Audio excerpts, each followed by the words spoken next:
Let's get one thing straight. I'm not the kind of person who goes looking for drama. I like paychecks, free office snacks, and minding my business. But apparently, my boss didn't get the memo. Because this man, oh, he thought he was untouchable. He thought he could get away with anything.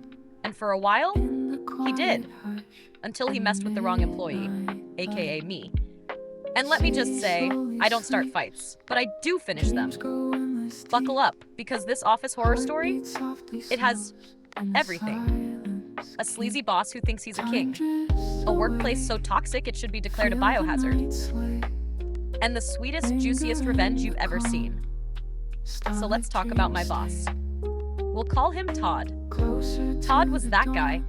The kind who talks way too close to your face. The kind who jokingly says, "Wow, you'd look amazing in a pencil skirt." The kind who thinks he's a genius but still can't work the printer.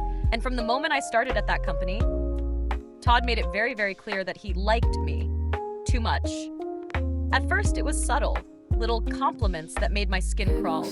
"Wow, you have such a nice smile. You should use it more." You know, if I weren't married. And then, the touching started. A hand on my back when it wasn't necessary. A playful shoulder squeeze when I was just trying to do my damn job. And the worst part? I wasn't the only one. Every woman in the office had a Todd story, and HR? Completely useless. Shocking, I know. One day, I'm staying late at work.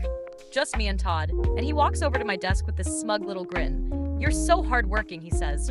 I love that in a woman. Internal screaming. Then he leans in, and he says, "You know, you could go really far in this company if you play your cards right." Excuse me? That was the moment I knew Todd had to go. And I was about to make sure he went down hard. See? Todd thought he was smart, but he forgot something. I'm smarter. So I did what any tech-savvy, slightly unhinged employee would do. I started collecting receipts. Screenshots of every gross email, recordings of him saying questionable things, witness statements from half the office. And then, I set the trap. One day, I pretend to play along. I act extra nice, I laugh at his stupid jokes, and finally, he gets comfortable. Too comfortable. Because he says something so disgusting, so wildly inappropriate. I get it all on tape.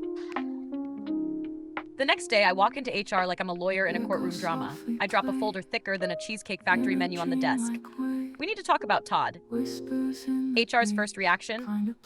A mix of panic, guilt, and, "Oh crap, we can't ignore this one." Within 24 hours, Todd was escorted out of the building. And when I say escorted, I mean they packed up his desk and walked him out like he was a criminal. And the best part? The same day, his wife shows up. Because guess what? Todd's little extracurricular activities weren't just happening at work. She found out everything. Divorce papers. Served. Immediately. At this point, Todd is fired, divorced, and humiliated. You'd think the story ends here, right? Wrong. Because 2 weeks later, I get an email from Todd, begging me for a job recommendation. I cried laughing. The audacity. I literally responded, "Best of luck, Todd. Hope you find an HR department that likes you." And blocked him. So, what's the moral of the story? Trust your gut. Creepy bosses always get what's coming to them. If HR won't do their job, sometimes you gotta become HR yourself. And if anyone ever tells you to play your cards right, It'll softly play in a dreamlike way.